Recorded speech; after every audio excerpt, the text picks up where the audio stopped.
करो। नमस्कार, स्वागत है आपका पब्लिक इंडिया पर। मैं हूं नीलू व्यास। कुणाल कामरा को लेकर पूरा सोशल मीडिया एक तरीके से रंग गया है।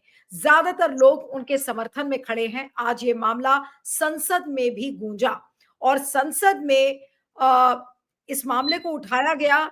उसमें कुणाल कामरा को जोकर बोला, वो तो मैं बाद में बताऊंगी, लेकिन शिवसेना नेता और महाराष्ट्र के मंत्री गुलाब रघुनाथ पाटिल ने मंगलवार को चेतावनी दी है, यानी कि आज उन्होंने चेतावनी दिया है कि अगर कुणाल कामरा माफी नहीं मांगते हैं तो हम उनसे अपने अंदाज में बात करेंगे।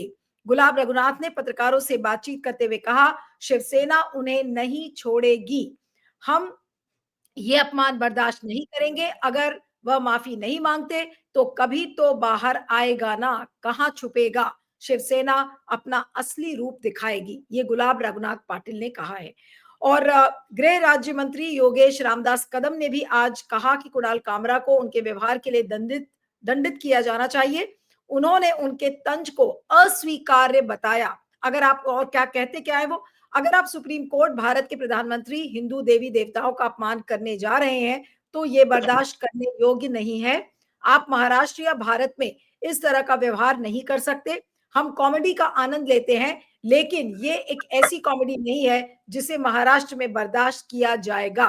अब संसद में जब यह आज मामला उठा तो शिवसेना सांसद धैर्यशील संभाजी राव माने ने कंटेंट के लिए कुछ और नियम और नफरत फैलाने वाले भाषणों को बढ़ावा देने वाले प्लेटफॉर्म पर प्रतिबंध लगाने की मांग की। लोकसभा में चर्चा के दौरान माने ने कहा, कॉमेडी के नाम पर कुछ लोग अपनी राजनीतिक दुकानें खोलने की कोशिश कर रहे हैं। पिछले 2 दिनों से आपने देखा होगा कि एक जोकर उप मुख्यमंत्री के खिलाफ बोल रहा है। इस सदन के माध्यम से मैं कहना चाहूंगा कि कुछ नियम होने चाहिए। किसी व्यक्ति पर टिप्पणी करने के बजाय अगर आप नीतियों पर बोलेंगे तो यह स्वागत योग्य होगा। यहां से कोई व्यक्ति स्क्रिप्ट लिखता है और कॉमेडियन मंच पर जाकर उसे बोलता है।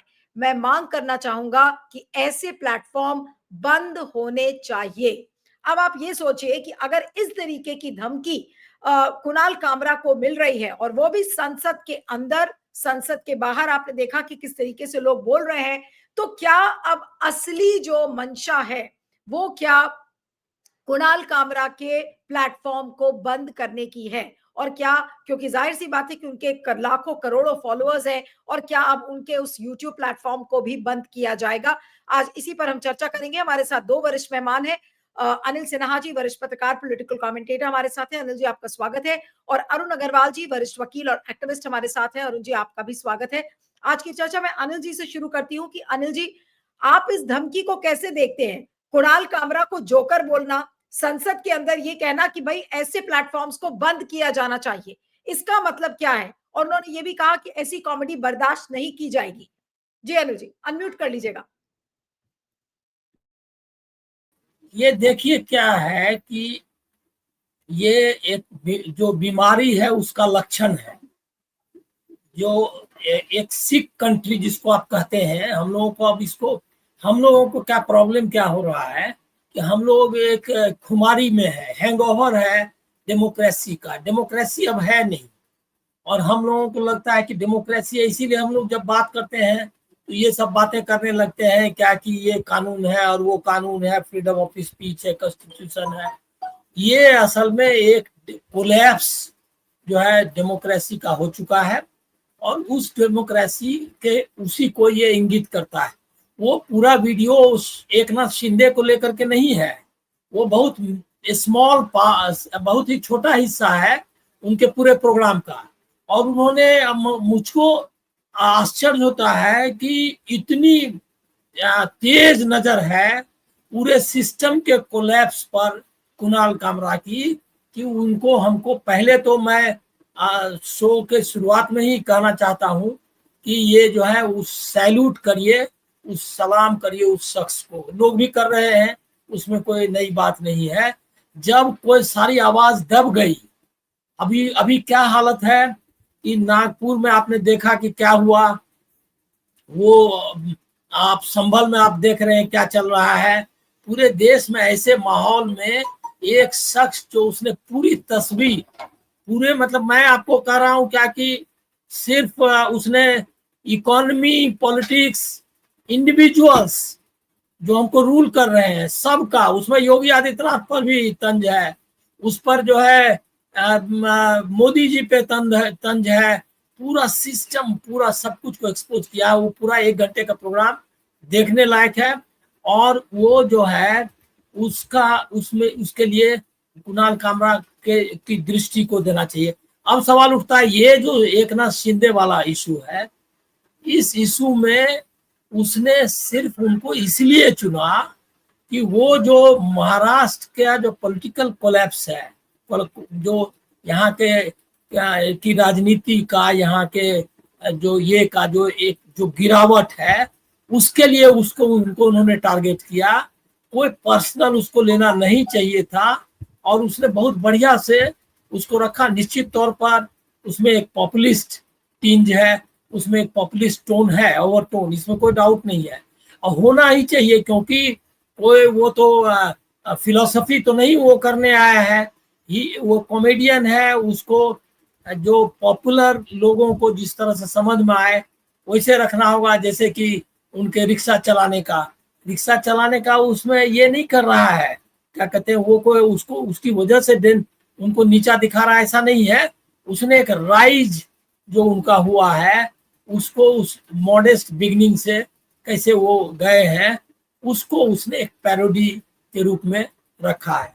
तो अपमान वगैरह ये सब छिपने की बात है।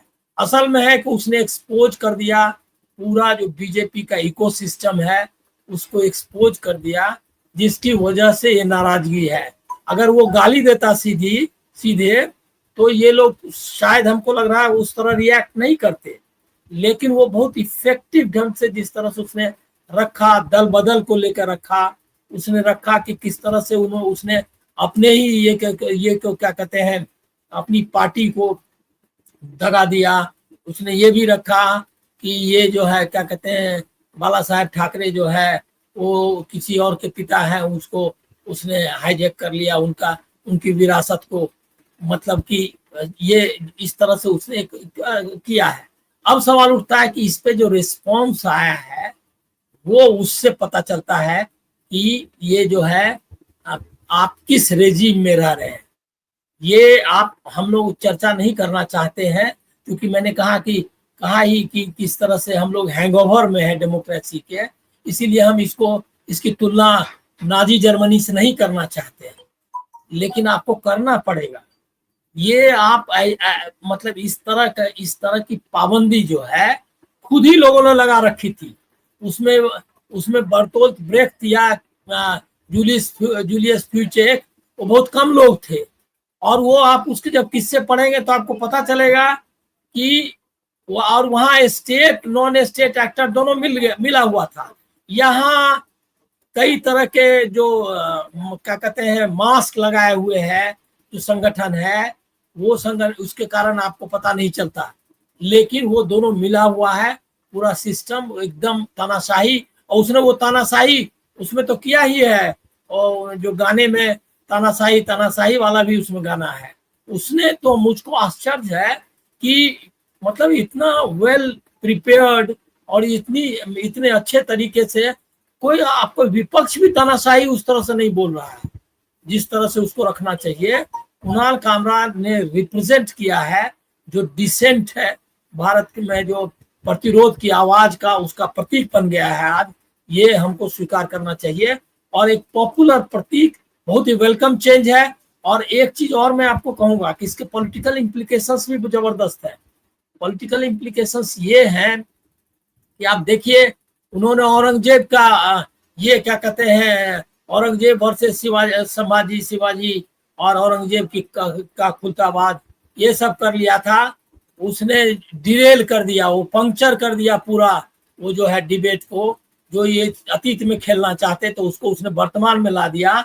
ये एक समझिए क्या कि एक बहुत ही एक पॉलिटिकल मूव है। एक कॉमेडियन, मतलब ये क्या कहते हैं, एक कॉमेडियन के रूप में इसको हमको मानना होगा।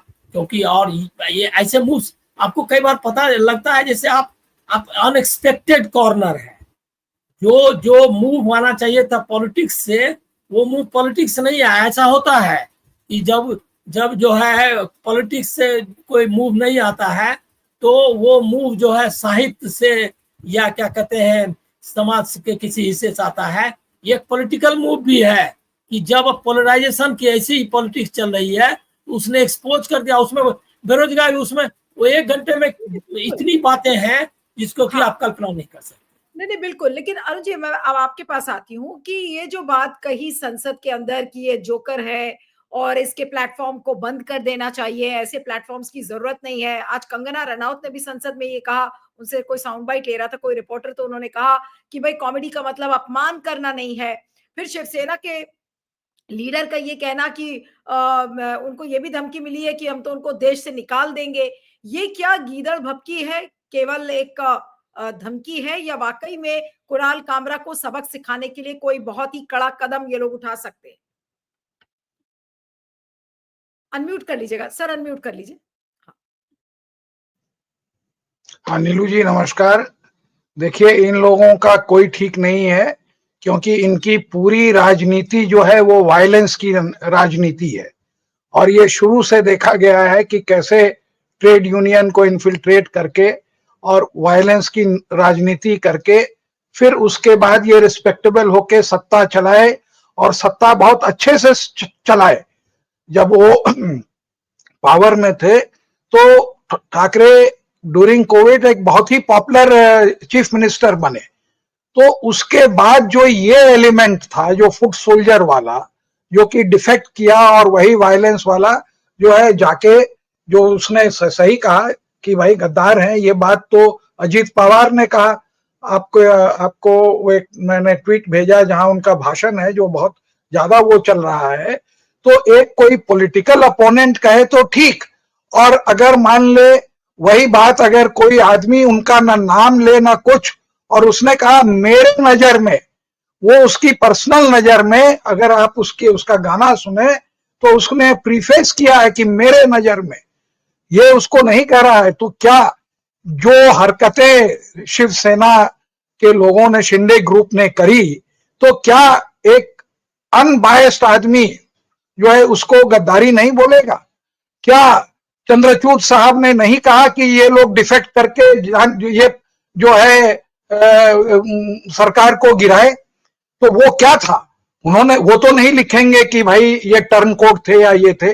अगर वो डिफेक्टर्स उन्होंने कानून में माना और उसके बाद छोड़ दिया, तो ये जो चंद्रचूड़ साहब ने जो उनको छोड़ा, और ये हुआ कि कानून मेरा कुछ नहीं कर सकता, B it election commissioner, B it chief justice of India, B it the speaker of Maharashtra assembly, और इलेक्शन कमीशन जो कि कंडक्ट कराया, तो हम तो छुपे सार हैं, हम जो चाहें वो कर लें, अभी तो सत्ता मेरे हाथ में है।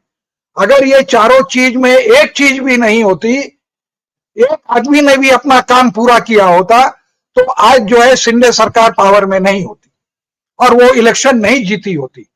अगर चंद्रचूड़ ने जो पार्शियल जजमेंट देके और उसके बाद ये कहा कि because you resigned I can't reinstate you, एकदम स्पीशियस लॉजिक। फिर कहा कि महाराष्ट्र स्पीकर को कि आप जल्दी डिसाइड करिए। पिटिशन पर पिटिशन पढ़ते गए, लेकिन जानबूझ के उस पर वो बैठे रहे कि जब तक वो उसका पूरा टर्म नहीं पूरा हो गया, और इनका भी टर्म पूरा नहीं हो गया। उसके बाद जो इलेक्शन कमीशन ने जो फर्जी ऑर्डर पास किया, जिसको चैलेंज किया गया है कि ये सही शिवसेना है, वो तो जजमेंट से ही खत्म हो गई। और उसके बाद जो इलेक्शन कमीशन ने इनको पूरा इलेक्शन मैनिपुलेट करने दिया और जो है उस तरफ देखा जिससे कि ये पावर में आए, ये इनकी एरोगेंस है। और यही एरोगेंस आप देख रहे हैं कि इन स्पाइट ऑफ 25 नवंबर, देखिए यहां तो वाउट अबाउटरी होती है, कंगना राउत का भी जो है स्टूडियो या घर था उसको गिराया गया, लेकिन उस समय 25/11/2024 का वो जजमेंट नहीं था सुप्रीम कोर्ट। ये भी एक पॉइंट है डिस्कस करने का, भी मैं उस पर आऊंगी। जो आपने कंगना रनौत की बात की, ये कंगना रनौत का दोगलापन भी आज डिस्कस करने का है। जी जी जी अरुण। वो उस समय देखिए, बात फर्क इतना है कि उस समय ये जो है सुप्रीम कोर्ट की वो पूरी जो गाइडलाइंस या जो जजमेंट था कि क्या क्या करना है किसी का घर तोड़ने या गिराने के पहले 25 नवंबर का वो शायद जजमेंट है, उसमें पूरा स्टेप बाय स्टेप है कि 15 दिन की उनको नोटिस देंगे, उनको वो साटेंगे, वो उसको आप प्रूव करेंगे कि आपने 15 दिन की नोटिस दी है, even if it is a illegal structure. आप उनकी पूरी रिकॉर्डिंग करेंगे ऑब्जेक्शन की, और उसके बाद अगर आप ये कंक्लूजन पे आते हैं कि ये अवैध स्ट्रक्चर है, तो उसको गिराने के पहले आप उसको इतना टाइम देंगे कि आपके एडमिनिस्ट्रेटिव डिसीजन के खिलाफ वो जाके अपील कर सके।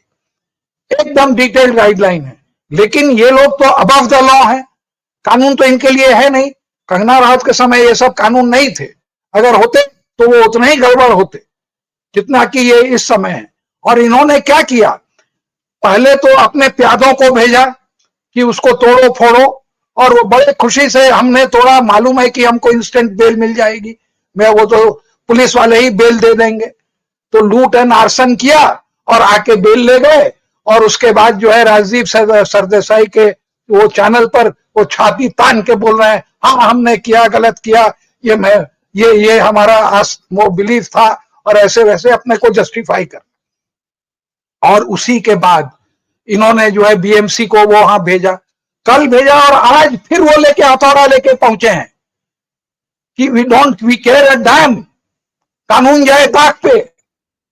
और उसमें फडणवीस भी उनका साथ दे रहा है, बिल्कुल वो कोई परवाह। और एक बात आपको बताता हूं, कल का एक केस है जो सुप्रीम कोर्ट में, जो फिर उसी बेंच में आया, जस्टिस गवई के बेंच में, जहां की एक मुस्लिम एक गांव में, गांव का नाम था मालरन, सिंधु दुर्ग में, एक मुस्लिम को जो है जानबूझ के ये दिखा के एक बच्चे को 14 साल का जो है, कुछ दारू पिए हुए लोग थे, उन्होंने मारपीट दिया। बाद में कहा कि नहीं, ये जो है स्लोगन लगा रहा था प्रो एंटी इंडिया पाकिस्तान वाले मैच में, वो लोग आके उससे माफी मांगे उसके पिता से, और उसके बाद जो है दूसरे दिन उनका पूरा घर उन्होंने ध्वस्त कर दिया without any regard to this. तो आप देखिए ये जो काम हो रहा है, हिंदू मुस्लिम और घर गिराना, ये गांव गांव में, छोटे छोटे जगह में ये जो है अब पहुंच गया है, हेटरेट जो पहले नहीं था, और यही ये चाहते हैं। और उसका कंटेम्प्ट पिटिशन कल जस्टिस गवई के कोर्ट में नोटिस हुई है।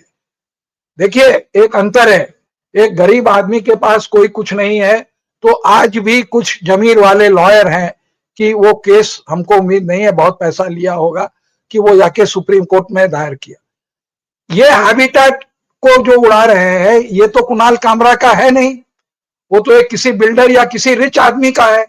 अब मान लो उसकी बहुत प्रॉपर्टी है, तो हो सकता है वो डरता हो कि अरे भाई हम कोर्ट में जाएंगे तो ये और जगह भी हमारा और ज्यादा नुकसान कर देंगे, तो हम इस नुकसान को सह ले। तो जिसके पास 500,000 करोड़ है, उसका अगर 2 करोड़ 4 करोड़ का नुकसान होता है, तो वो डर के मारे उसको सह सकता है। उन्होंने कुणाल कामरा के प्रॉपर्टी पर नहीं अटैक किया है, अगर वो अटैक किया रहता तो उनकी जो लॉयर है बहुत कॉम्पिटेंट है, आरती लक्ष्मणन या क्या उसका नाम है, वो नेशनल लॉ स्कूल की हैं, वो हमारे एक जान पहचान की वो हैं, लड़की हैं, तो वो जाते कोर्ट में। और आप देखिए जब ये इंसिडेंट हुआ है, तो ये आज तक हमने इतने कम समय में 45 लाख व्यूअरशिप नहीं देखी है। और अप्रिशिएटिव लोग, कोई $100 दे रहा है, कोई 10,000 रुपए दे रहा है, कोई 4,000 रुपए दे रहा है, अब दिल खोल के लोग वो दे रहे हैं और उसको सहानुभूति दिखा रहे हैं। और कहा क्या उसने नाम तक नहीं लिया। इस समय हैशटैग चल रहा है कि I stand with Kunal Kamra नाम का हैशटैग चल रहा है, लोग उस पर उनको फाइनेंशियल हेल्प भी दे रहे हैं और सॉलिडारिटी भी एक्सप्रेस कर रहे हैं। हाँ अरुण जी, आप कुछ कह रहे थे, सॉरी। मैं ये कह रहा है कि ये चेन्नई और पौंडीचेरी वगैरह में कहीं रहते हैं, वो वहां महाराष्ट्र में नहीं रहते हैं, वो वहां आते हैं, वो जानते हैं कि ये सब क्या है वहां, और कई बार कह भी चुके हैं। तो अब उनको नोटिस दिया है पुलिस वाले ने कि आप 25 तारीख को समन किया है कि आप आइए। अब और एक तरफ वो उनके गुंडे कह रहे हैं कि तुमको मार देंगे, हम तुमको इंडिया में नहीं रहने देंगे, और वो वर्दी वाला गुंडा कह रहा है कि आप 25 तारीख को आइए, हम आपका जो है घर गिरा दिए। उसकी कोई ये नहीं है, किसी को अंदर नहीं करेंगे। नहीं, अब आप ये सोचिए ना कि जब रूलिंग जो डिस्पेंसेशन है वो अगर इस तरीके से धमकी भरे टोन में बात कर रहा है, आज कुणाल कामरा की जान को कितना बड़ा खतरा है। ठीक है, वो बहुत दिलेरी दिखा रहे हैं, सब कुछ है, लेकिन क्या आज उनकी जान को खतरा नहीं है? भाई अगर वो तमिलनाडु में है तो खतरा नहीं है, और महाराष्ट्र के किसी भी एरिया में है तो पूरा खतरा है। इतनी लॉलेसनेस है वहां पे, और इतना ज्यादा उन्होंने अपने काडर को चार्ज अप कर दिया है कि जैसे कि अगर तुम अटैक करोगे तो हम तुमको रिवॉर्ड करेंगे, तुमको प्रमोशन देंगे। यही तो उनका इथॉस है और कल्चर है। बिल्कुल नहीं, लोग इस समय अलग अलग तरीके की चुटकी भी ले रहे हैं समय सोशल मीडिया पर। एक मैं देख रही हूँ कि शट डाउन ऑल कॉमेडियंस, ये ruling dispenser right wing troll army है वही लिख रही है, shut down all comedians, one nation only one comedian. अब ये बताइए। हाँ तो है ही, वन नेशन और वन कॉमेडियन। अब आप सोच लीजिए कौन है। और एक बात तो वो गाना आया था, गुजरात से आया था वो, अगर आपको याद हो 8-9 साल पहले, वो मोदी जी पर इतना बड़ा व्यंग्य था, खूब चला वो गाना, लेकिन किसी उसमें सच्चाई थी, किसी ने भी कभी भी उस पर जो है डिफॉर्मेशन नहीं किया, वायलेंस नहीं किया।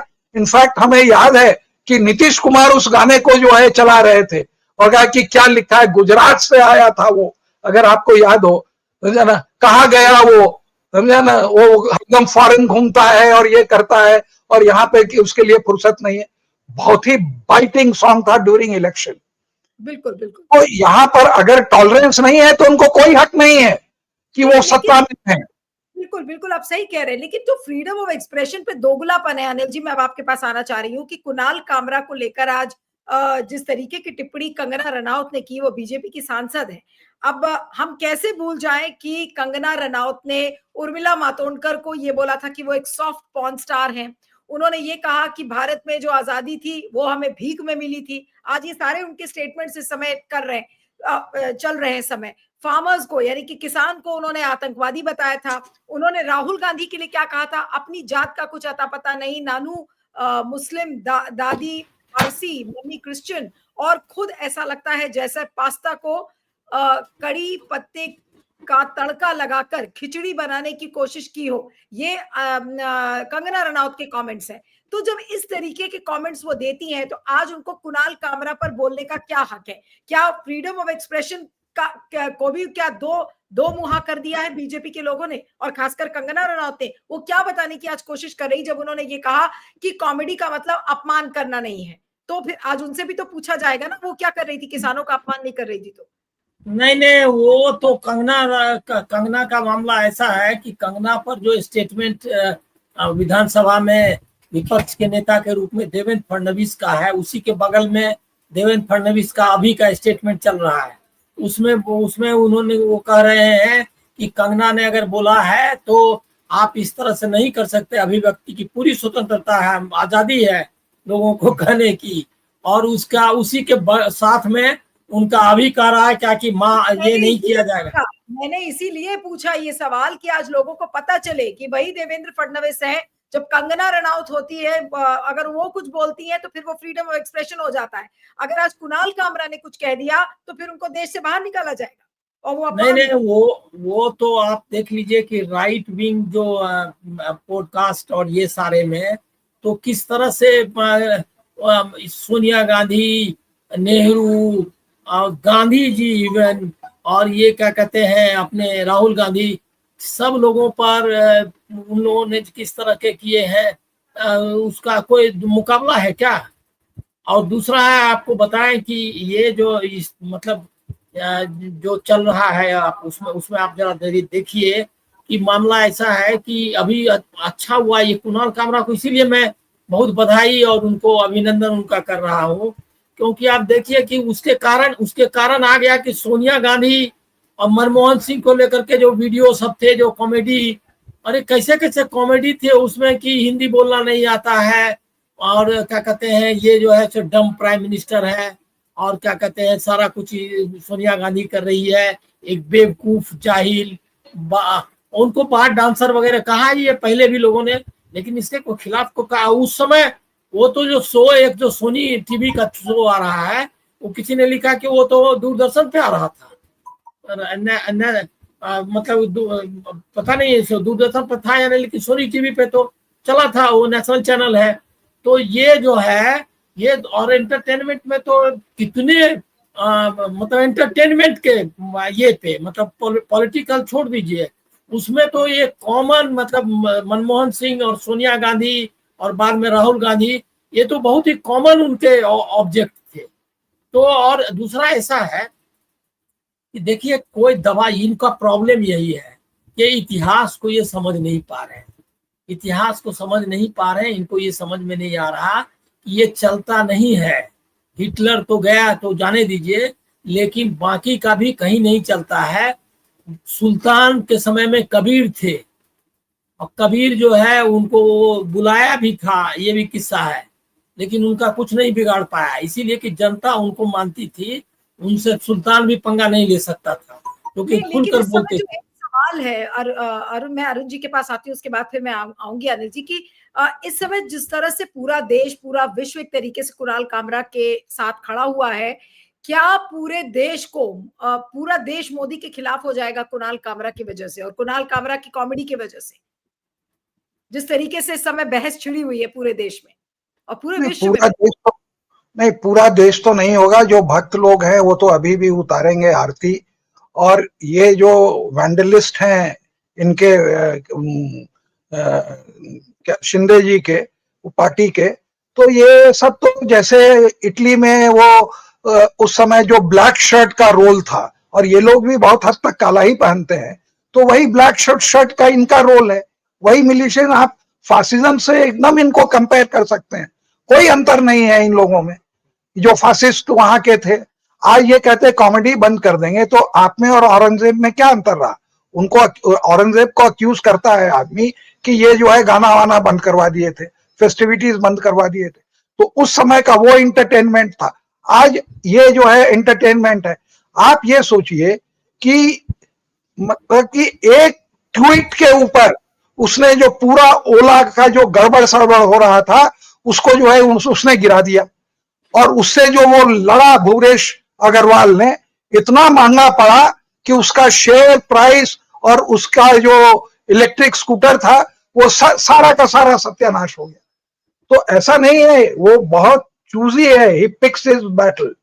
और साल में वो 2 प्रोग्राम 3 प्रोग्राम करेगा, लेकिन ऐसा करेगा कि जो है आप इमेजिन नहीं कर पाएंगे। ये प्रोग्राम बहुत पहले कर चुका था। आप कहीं सोच सकते हैं 45, आज यूट्यूब ने भी उसको नहीं निकाला। अगर इनको ये था तो सारा इनका तंत्र तो इन्हीं के पास है, तो क्यों नहीं इंफॉर्मेशन टेक्नोलॉजी एक्ट में और इसमें और उसमें उसको नोटिस दे रहे हैं? क्योंकि वो जानते हैं कि यूट्यूब उसको नहीं निकालेगा। यूट्यूब की भी तो कमाई हो रही है। अगर 45 लाख लोग 1 घंटे का प्रोग्राम देखते हैं, तो आप सोचिए कि उनकी क्या कमाई हो रही है।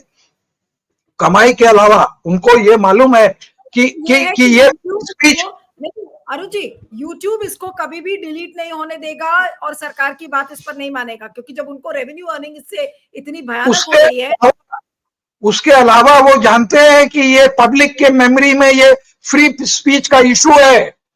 अगर हम इसमें झुक गए तो मेरी क्रेडिबिलिटी जाएगी।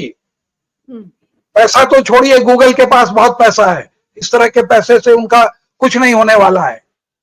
अनलेस एंड अनटिल कोर्ट का ऑर्डर नहीं होगा, वो नहीं, दे विल बकल।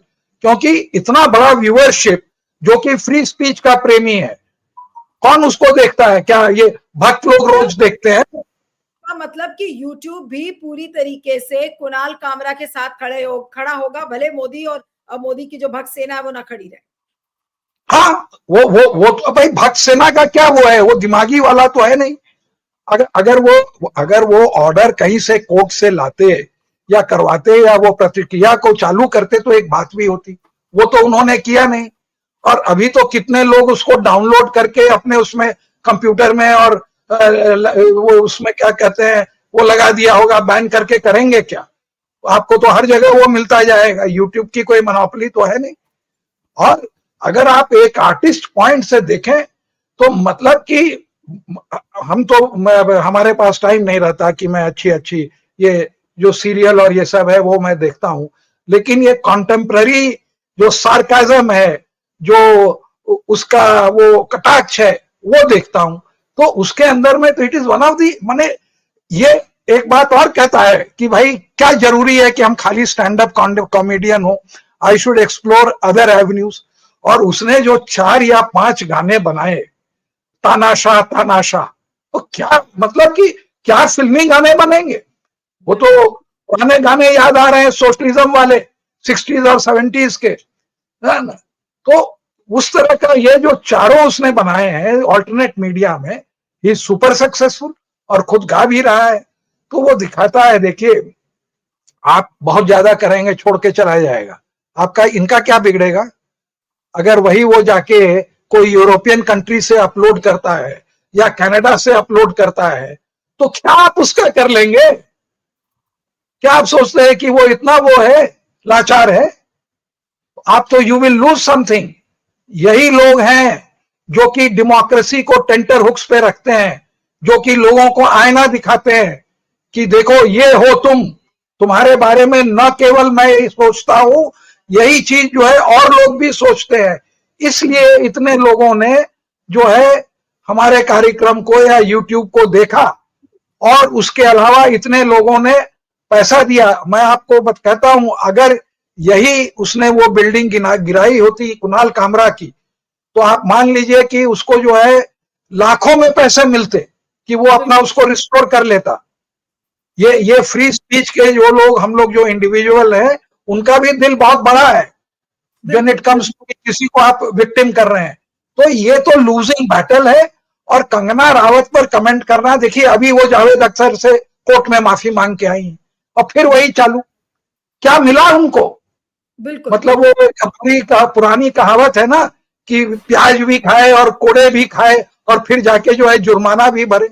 वो तीनों दंड बढ़ के आई, वहां माफी भी मांगी और सब कुछ किया, कोर्ट में माफी मांग के आई है।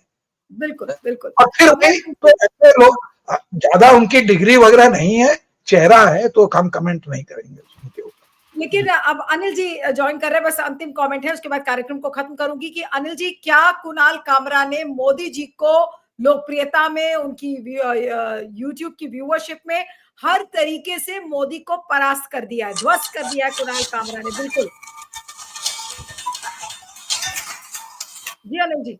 हाँ, ये देखिए क्या है कि आप समझ लीजिए क्या कि कुणाल कामरा जो इंटरवेंशन है उसका कई मैं डायमेंशंस देख रहा हूँ। एक तो आप देखिए क्या है, ये बात आप मत समझिए क्या कि कोई अभी रुक गया है उनके डिमोलिशन का मकान का। उस पर भी खबर आई है कि वो लोग जो है सो जांच पड़ताल कर रहे हैं उनके मकान का कागज का और फलना। दूसरा ये भी है क्या कि एक चीज मैं आपको कहूंगा क्या कि अपना ये जो है क्या कहते हैं ये मतलब जो हैबिटेट जहाँ पर हुआ है, वो जो यूनिक कॉन्टिनेंटल, हाँ जो है, हाँ तो वो जो है वो उसने माफी नहीं मांगी है। उसका स्टेटमेंट बहुत बैलेंस्ड है, वो डरा नहीं है। उसने लोगों का कहा कि सब लोगों से हम मिलकर कभी हमने बंद किया है, फ्रीडम ऑफ एक्सप्रेशन का हम मौका देते थे, मतलब उसी के साथ ये जुड़ा हुआ मामला है।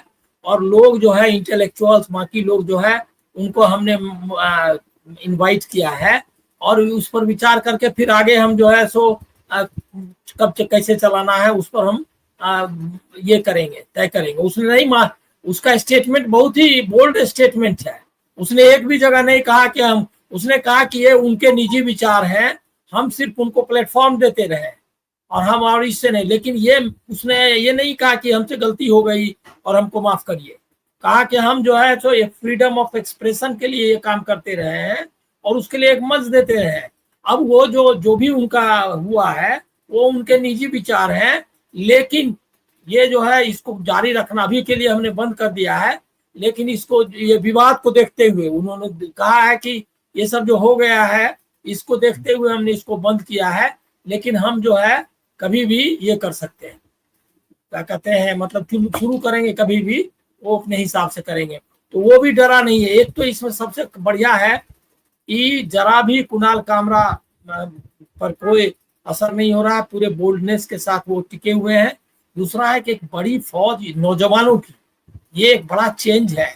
ऐसे ही परिवर्तन आता है। एक समय में आपको याद होगा कि केजरीवाल के प्रेस कॉन्फ्रेंस के बाद जो है लोग हजारों लोग जो है उसके साथ होते थे, उसने भी सोशल मीडिया का इस्तेमाल किया लेकिन ये उसके भी पक्ष में थे। जन सैलाब आज कुणाल कामरा के साथ खड़ा हुआ है, क्या मोदी जी या मोदी जी की जो भक्त सेना है, क्या वो कुणाल कामरा से माफी मांगेगी? अभी तो कुणाल कामरा से बोला जा रहा है आप सॉरी बोलो, कहीं वो लोग तो माफी नहीं मांगने के लिए मजबूर हो जाएंगे? नहीं नहीं नहीं नहीं, आप ये आप कैसे किसी रेशनलिटी की जो है या किसी विवेक की उम्मीद आप कर रहे हैं उन लोगों से, जिनको कि मैं अगर कोई शब्द कहूंगा इसके खिलाफ तो वो भी कहीं लपेटे में आ जाएगा। लेकिन ये विवेक से इस जुड़ा हुआ सवाल ही नहीं है। ये एक पैदा किया है लोगों को जो पैशन से काम करते हैं, जिनका कि कोई नहीं है। इससे नुकसान क्या होगा वो देखिए कि वो जो है हमारा एक सबसे इस मतलब जो आजाद भारत का एक सबसे बड़ा कलाकार जो है वो कतर में जाके मरा। वो जो है वो आप ये समझ लीजिए कि असहिष्णुता का क्या असर होता है, वो कतर में जाके मरा। और ऐसा ही हम बहुत सारे लोगों का पलायन देख रहे हैं कि हमारा जो टैलेंट है चाहे साहित्य हो या यहाँ नहीं रह पाएगा। तो आप क्या करने वाले हैं आप? और एक आरएसएस ने 100 साल में एक नाम बता दीजिए, एक साहित्यकार, एक कवि, एक वैज्ञानिक, एक जो है सो क्या कहते हैं मतलब एंशियंट में आप ढूंढते रहिए, उसको तो आपने पैदा किया नहीं था, उसको पकड़ के ले आइए। बरामीर से लेकर के आर्यभट्ट और सबका आप नाम ले लीजिए। बहादुर में भी एक भी बहादुर पैदा नहीं किया है, ये भी नोट करने लायक बात है ना कोई उन्होंने पैदा किया। क्या कहते हैं आजाद भारत में कोई बहादुर जो कि लड़ करके मरे वहां, क्या कहते हैं वो भी ब्रिगेडियर उस्मान। कश्मीर में भी एक भी ब्रिगेडियर उस्मान नहीं पैदा किया। न पाकिस्तान के खिलाफ कोई अब्दुल हमीद पैदा किया, न कोई जनरल जो अपना था जिसने कि 90,000 पाकिस्तानियों को ये किया, क्या कहते हैं सरेंडर कराया, या चीन के बॉर्डर पर लड़ते हुए जो सिपाही मारे गए वो जो है ब्रिगेडियर होशियार सिंह और बहुत सारे लोग, वैसा भी कोई पैदा नहीं किया है। मतलब ये भारत को वीरों से, बौद्धिकों से, विवेक वाले लोगों से विहीन करना चाहते हैं। ये इनको बता देना चाहिए। जो कि एक छोटे से तंज पे इतना परेशान हो रहा हो, वो सत्ता कितनी कमजोर है इसका ये उदाहरण है। ठीक है, मैं मारुत जी से बस बोलूंगी बहुत संक्षेप में एक अंतिम टिप्पणी करने के लिए कि क्या मोदी जी आज कुणाल कामरा के आगे भी और डरपोक साबित हो गए? जी thank you Anil ji, thank you. नहीं, आपने देखा कि उद्धव ठाकरे ने फिर से कहा कल कि अगर कुणाल कामरा ने तो सही कहा गद्दार नहीं है तो क्या है, तो फिर उसको वो उनके ऊपर क्यों नहीं ये कर पाते हैं? तो यही दिखाता है कि ये सॉफ्ट टारगेट, और जो लोग जो है इंटेलेक्चुअल्स हैं जो है उनको डराओ धमकाओ कि हमारे खिलाफ नहीं बोलें और फ्री स्पीच से को जो है ये ओपन में नहीं आवे। लेकिन ये जितना अटैक कर रहे हैं वीडियो उतना ही पॉपुलर हो रहा है और वो इनके लिए उतना ही वो घातक होगा। जी बिल्कुल बिल्कुल बिल्कुल। चलिए आपका बहुत बहुत शुक्रिया Arun ji, thank you so much for joining. Thank you.